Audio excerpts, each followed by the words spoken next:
Ito ang iPad 10th Gen. Ito naman ang iPad Pro. First Gen. Ayan.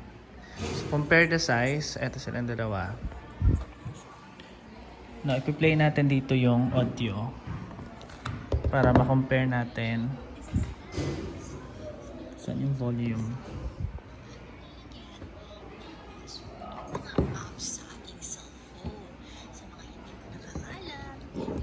Okay, dito yung volume rack niya.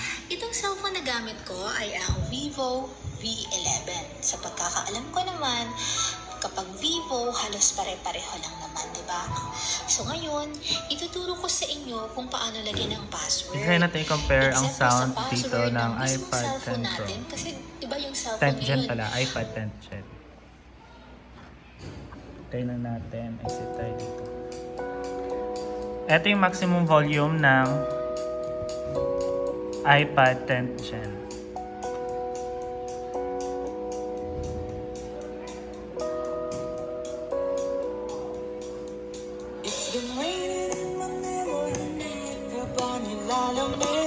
Listen to the audio.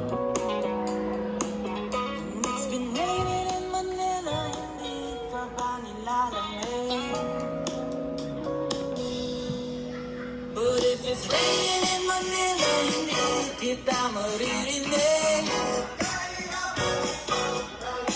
So I'll be waiting in Manila dahil hindi ka na babalik. Okay, ito naman tayo. Unlock your world with Enervon. Helps unlock healthy energy na magandang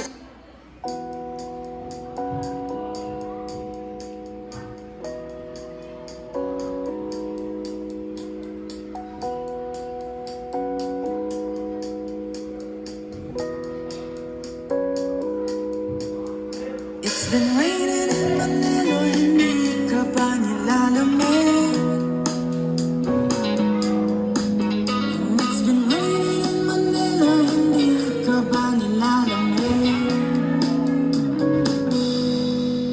But if it's raining in Manila, hindi kita maririnig.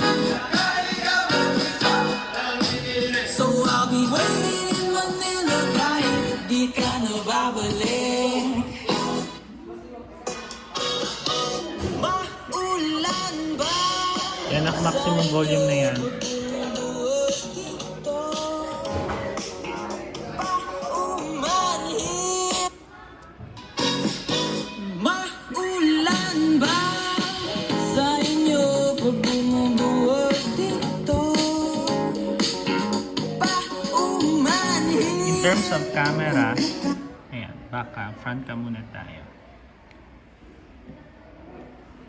Study nyo na lang yung quality.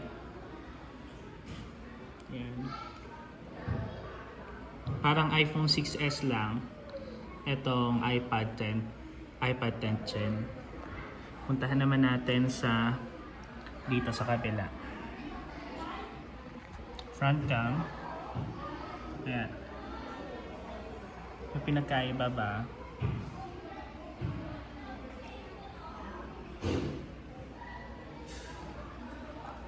Eto, mas mataas lang yung color grading dito. Mas darker yung saturation niya dito compared dito. Focus natin. Ayan. In terms of back camera, eto yung actual. Eto naman siya pag nasa iPad 10th Gen. Okay? Eto, rotate ko lang kasi